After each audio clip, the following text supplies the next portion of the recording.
안녕하세요. 예, 한 주간 행복하셨습니까? 예. 요즘 날씨가 참 좋죠? 낮에는 좀 덥긴 하지만, 아침, 저녁은 참 시원한 날씨가 되고 있습니다. 이 선선한 날씨가 되면서 우리 마음 또한 또 풍부해지는 그런 가을이 아닌가 생각이 듭니다. 오늘 여기에 오신 분들, 오늘 처음 뵙는 분들도 있고, 또 늘 오시던 분들도 있고 하는데 얼굴을 보니까 환하게 좀 밝은 빛일 것 같습니다. 아마 가을에 큰 따뜻한 전기를 받아서 그런 것이 아닌가 생각이 듭니다. 오늘 처음 오신 분들 참 환영하고요. 또 오늘 여러분들 함께 오늘 이 통일교회 가정연합에서 어떤 곳을 어떤 말씀을 하시는 곳인가, 어떤 말씀을 중심 삼고 살아가시는가 함께 알아보는 한 시간 되었으면 좋겠습니다. 지금 여기에 제가 얼굴 보기 한 100여 분 이렇게 얼굴이 보이시는 것 같은데 아마 여러분들 얼굴 보시면서 똑같은 사람 없죠? 예, 여러분 일란성 쌍둥이라고 해도 얼굴이 다릅니다. 압니다. 왜 이렇게 사람 얼굴이 다 다를까요? 이 지구상에 80억 인류가 있으면 80억 인류의 얼굴이 다 달라요. 참 신기하죠? 어떻게 이 80억 인류의 얼굴이 다 다를까? 이것은 이 하나님의 어떤 성품을 받아서 태어났기 때문에 그렇습니다. 나도 어떤 하나님의 성품을 받았고 여기에 계신 분 모두가 하나님의 특별한 성품을 받아서 태어난 개성진리체입니다. 그 개성진리체이기 때문에 각자가 개성이 있는, 그래서 서로 얼굴이 다릅니다. 얼굴만 다릅니까? 여러분들 가지고 있는 마음도 다 다르죠. 그래서 이 지구상에 80억 인류 가운데 여러분과 똑같은 사람은 한 사람밖에 없어요. 이 지구상에 한 사람밖에 없죠. 저와 똑같은 사람 어디 혹시 찾을 수 있으세요? 저와 똑같은 사람 제가 찾아오면은 제가 한 10억쯤 드릴게요. 아마 여러분들도 다 마찬가지입니다. 똑같은 사람이 지구에 80억 인류가 있어도 똑같은 사람이 한 사람도 없어요. 왜 그럴까? 왜 그런지 한번 생각 안 해보셨어요? 왜 이 수많은 우리 한국염에도 7천만, 8천만이 있고 이 지구상에는 80억 이 인류가 있는데 이렇게 똑같은 사람이 한 사람도 없을까? 모두가 하나님의 일정한 부분, 한 부분의 성품을 받아서 태어났기 때문에 그렇습니다. 어떤 부분을 받았을까요? 하나님의 선한 성품을 받았습니다. 하나님은 절대 악한 부분이 없습니다. 그래서 내가 태어나면서부터 선한 존재로 태어나게 됩니다. 또 우리가 살아가면서 다 내가 착한 일을 하고 싶죠. 나 어디 나쁜 짓 해가지고 어디 가서 남을 해롭게 해야지, 이런 생각을 가지고 있는 사람은 없습니다. 여기 있는 분 본인 한번 생각해 보세요. 내가 어디 가서 나쁜 짓 해서 내 배만 불려야지, 그렇게 생각하시는 분 있으세요? 아마 한 사람도 없을 겁니다. 모든 80억 인류가 다 그런 마음을 가지고 있습니다. 또 뭔가 새로운 것을 추구하고 있습니다. 뭔가 어제보다는 오늘이 좀 나은 생활, 이걸 추구하면서 노력을 하고 있죠. 그래서 오늘 힘들더라도 내일을 위해서, 좀 더 나은 내일을 위해서 오늘 고생을 할 수 있는 겁니다. 이렇게 봤을 때 우리 인간이 어떤 존재들인가? 이 지구상에 하나밖에 없는 유일무이한 존재가 바로 우리 인간들입니다. 그리고 여러분 얼굴 다 다르죠? 이 다 다른 얼굴이 내 마음의 표현입니다. 내 마음이 얼굴로 이렇게 나타나는 겁니다. 그래서 우리의 몸은 제2의 마음이라고 하는 겁니다. 한번 옆에 분 얼굴을 한번 봐주십시오. 다 선하게 생기셨죠? 하나님의 성품을 닮아서 선하게 나신 분입니다. 그래서 제 옆에 함께 해 주셔서 감사합니다. 그래서 이렇게 인사를 한번 해보시겠습니다. 선생님을 보니 하나님을 보는 것 같습니다. 예, 옆에 분에게 한번 그렇게 한번 이야기해 주십시오. 예, 예, 우리 옆에 분을 보시니까 하나님을 보는 것 같죠? 예, 바로 우리의 마음 속에 하나님이 다 있습니다. 그래서 우리 얼굴은 내 마음의 표현이기 때문에 내 마음 속에 있는 하나님이 얼굴을 통해서 나타나는 겁니다. 그래서 보고 여러분 얼굴을 보니 하나님을 보는 것과 같습니다. 또 그렇게 인사 받았으면 가만히 있으면 안 되겠죠? 인사를 받았으면 답을 해줘야죠. 어떻게 답을 할까요? 예, 감사합니다. 선생님을 또 보니까 선생님 얼굴에도 선한 얼굴이 보입니다. 이렇게 반갑습니다 하고 또 인사를 해줘야죠. 예, 인사를 받았으면 또 인사를 그렇게 한번 하십시다. 예, 고맙습니다. 선생님의 얼굴을 보니까 선생님 얼굴에서도 선한 하나님이 보입니다. 감사합니다.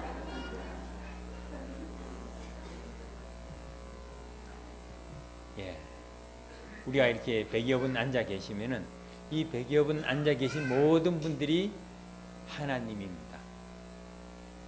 다 하나님을 닮아나신 분들이기 때문에 다 하나님입니다.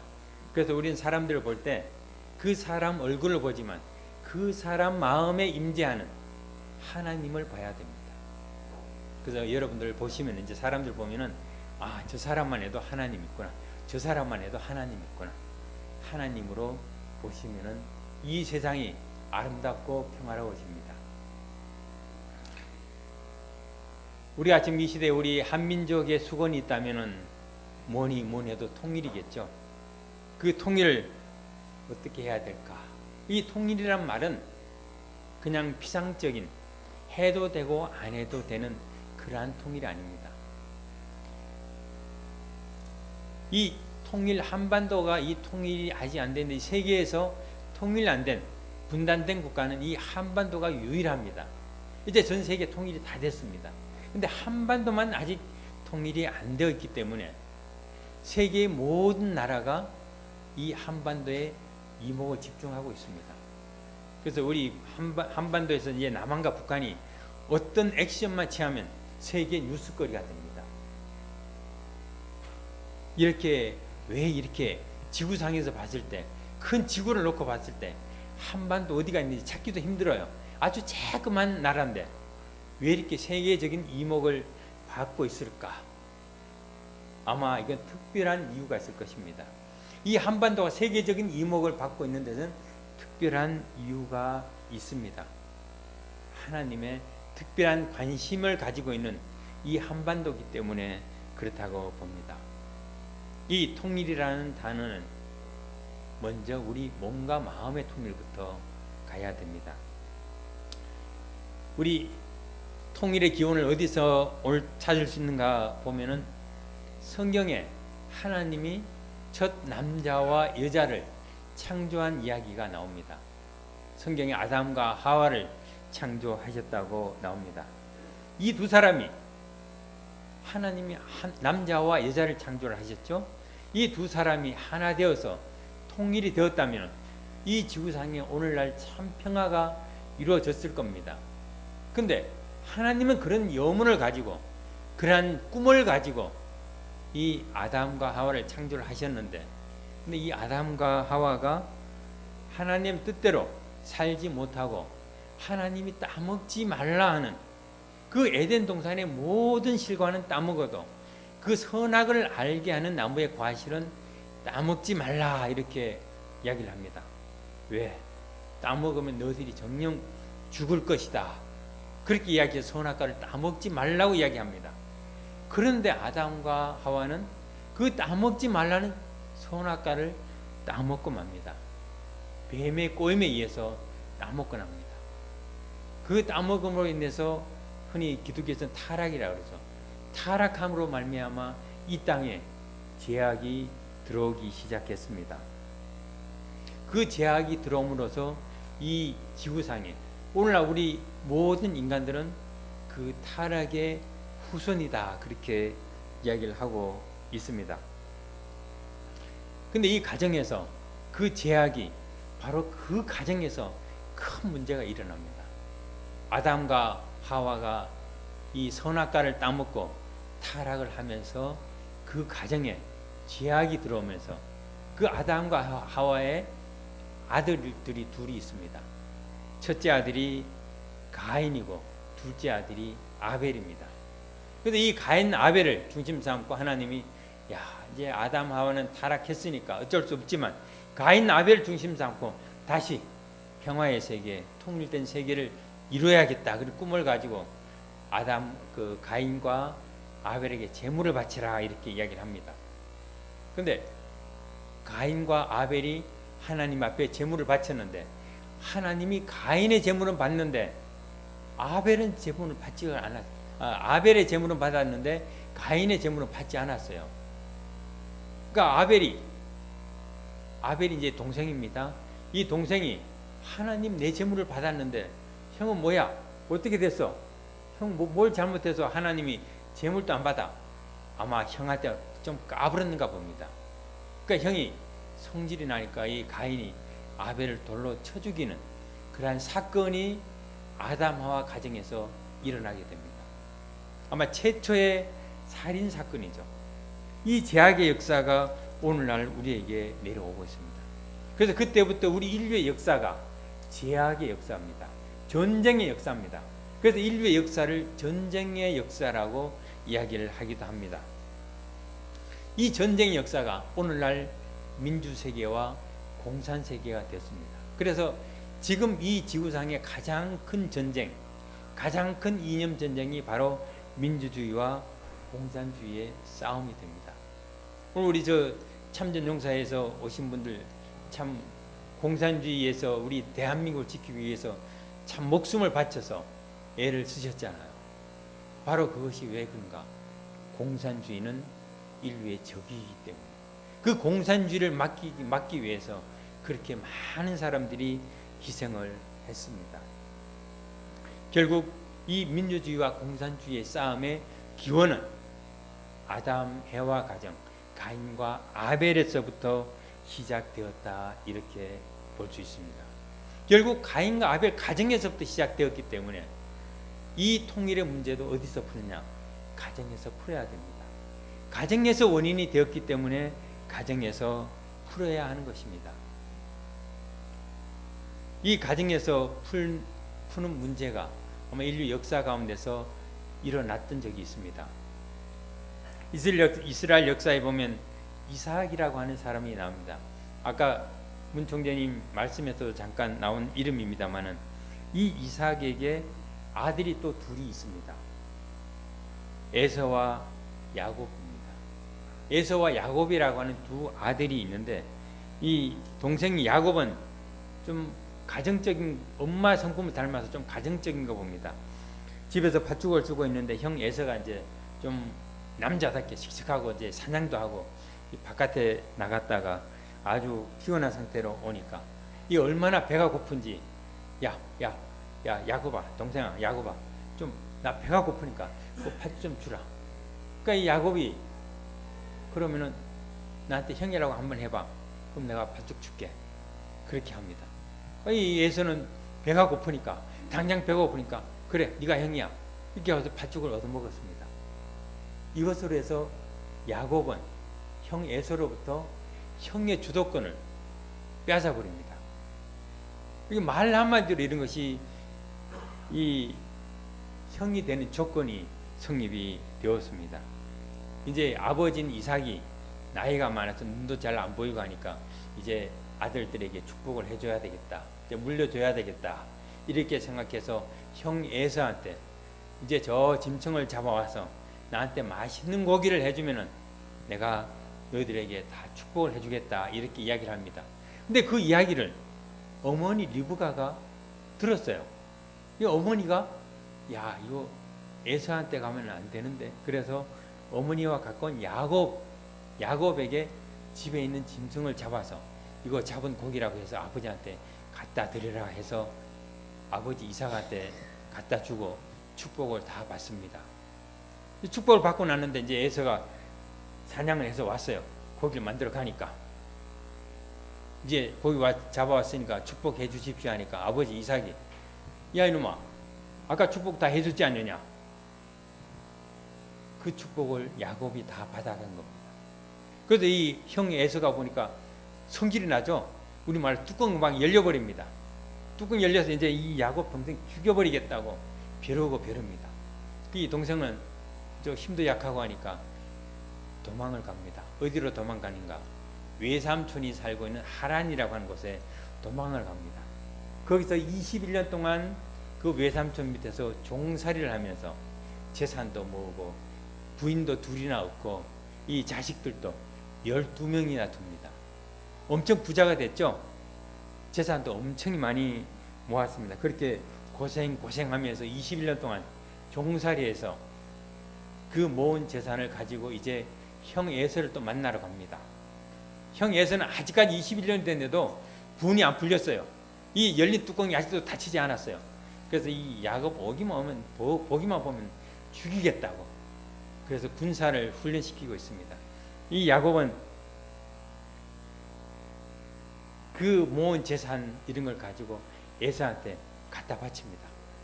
이 재물도 같이 바치고 동물도 갖다 주고 다 갖다 주면서 이제 뒤에 가서 형 에서를 만나러 갑니다.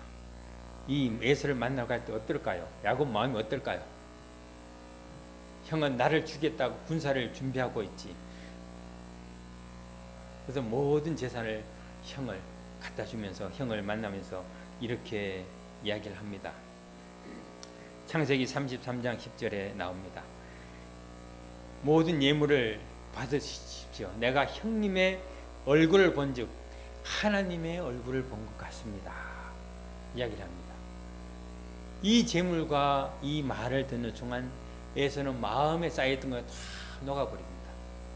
내가 그동안 동생을 죽이려고 그렇게 벼르는데 동생은 그 마음이 아니었구나. 동생은 나를 정말로 사랑했구나. 동생이 그동안 그렇게 고생하면서 번 모든 재산을 나 갖다 주고 나를 보니까 하나님을 본 것처럼 기뻐하니까 내가 동생을 잘못 생각했구나 하면서 둘이 이렇게 큰 포옹을 하게 됩니다. 그런데 형과 에서와 야곱이 하나가 됩니다. 바로 이것이 통일입니다. 이 모델이 바로 통일의 모델이라고 할 수 있습니다. 오늘 남북 통일은 이러한 모습의 통일을 이루어야 되지 않을까 생각을 합니다. 이러한 통일을 이루기 위해서 이 문선명 한학자 총재님은 지금까지 많은 수고를 해 오셨습니다. 오늘 여러분들 가지고 있는 주보에 보면은 이런 말씀이 나옵니다. 91년에 북한 김일성을 만나 통일에 대해서 하늘의 뜻, 하나님의 뜻을 전했다 이렇게 말씀을 합니다. 천명을 하늘의 명령을 김일성에게 통보했다 이렇게 말씀을 하십니다. 아마 김일성 앞에 가서 이 김일성 주체 사상으로는 안 된다. 하나님주의로 통일을 해야 된다. 이 말씀을 한 사람이 이 지구상에 누가 있을까요? 김일성 앞에서 이제 김일성 주체 사상으로는 절대 통일할 수 없다. 김일성 주체 사상 버려야 된다. 이 말을 김일성 앞에서 할 수 있는 사람이 누가 있습니까? 이 말을 직접 했습니다. 이 말을 직접 들은 사람이 있습니다. 이번에 탈북 한 18년 전에 탈북자가 한 사람이 있습니다. 그때 이제 김일성 종합대학 교수를 했던 사람인데 그때 그 대화를 옆방에서 모니터를 가지고 이 대화를 다 듣고 있었답니다. 도대체 문 총재라는 사람이 무슨 이야기를 하나? 뭐 어떻게 비판할 수 있는 비판거리를 찾을 수 있을까? 유명한 교수들, 학자들을 한 100여 명 모아놓고 옆방에서 모니터를 보면서 그것을 직접 보면서 비판할 거리를 찾고 있었답니다. 근데 이분은 그 이야기를 들으면서 문 총재가 이런 말씀을 하니까 저 사람 이제 이 북한에서 살아서 돌아가기는 힘들겠구나 그런 생각을 했답니다. 북한에 가서 북한 체제를 비판하고 김일성 주체 사상을 비판하고 그 북한에서 살아남기는 힘들 것이다 그렇게 생각을 했답니다. 그런데 결과적으로 문선명 총재님과 김일성 주석이 회담을 해서 많은 것을 이끌어냈습니다. 많은 합의를 이끌어냈습니다. 남북 정상회담 하자. 김일성도 오케이 하자. 그 다음에 이산가족 문제 상봉하자. 김일성도 오케이. 그렇게 해서 다 합의를 했습니다. 핵사찰 문제 김일성도 그래 내가 이 핵사찰을 만들어가지고 누가 죽이자고 하겠습니까 하면서 문 총재님이 핵사찰 NPT 가입해서 다시 핵사찰 받겠다 다 다짐을 했습니다. 이렇게 김일성을 만나서 담판을 해서 다 합의를 이끌어냈습니다. 그렇게 합의를 이끌어내고 94년도에 남북 정상회담 예정이 돼 있었죠. 남북 정상회담을 불과 며칠 앞두고 김일성이 갑자기 사망합니다. 이러한 일들이 그냥 이루어졌겠습니까? 이러한 일들을 이루기 위해서는 문 총재님이 북한에 들어갔을 때 목숨을 각오하고 들어가신 겁니다. 그 북한에 가서 김일성 주체사당 이제 남북 그 6.25는 북침이다 이렇게 하는 북한 그 지도자들 앞에 당신들 나이가 몇 살이냐고 분명히 그 6.25를 지켜본 사람들이 그렇게 이번 삐뚤어져도 말은 바로 해야지 하면서 이 6.25 남침선을 그 사람들에게 강하게 주장을 하셨습니다. 그렇게 말씀을 하셨으니까 이 남한에서 살아남기가 참 북한에서 살아 돌아오기가 참 쉽지가 않았을 겁니다. 그렇지만 하실 말씀은 당당하게 하시기 위해서 북한에 가셨던 분입니다. 이제 통일의 역사를 보게 되면 이 분열이 된 것이 바로 아담 하와 가정, 하나님이 창조한 아담 해와 가정에서부터 일어납니다. 그 아담 해와의 가인 아벨이 싸우면서 살해하는 사건이 일어납니다. 이것이 다시금 제대로 통일의 길을 보여준 것이 이삭의 아들 에서와 야곱입니다. 동생이 떡과 팥죽으로 형의 자격을 사더니만 그 다음에는 재물과 형을 보니까 하나님을 보는 것 같습니다 하면서 에서를 굴복시킵니다. 그래서 형과 아우가 완전히 하나가 되어버립니다. 그러한 길을 문선명 한학자 총재님이 김일성을 만나서 똑같이 담판을 했습니다. 그래서 6.25 잘못됐던 것 다 사죄하고 하기로 합의를 했습니다. 오늘 이 세계는 바로 공산주의자와 하나님주의, 참가정주의가 해결할 길을 찾아 모색하고 있는 것입니다.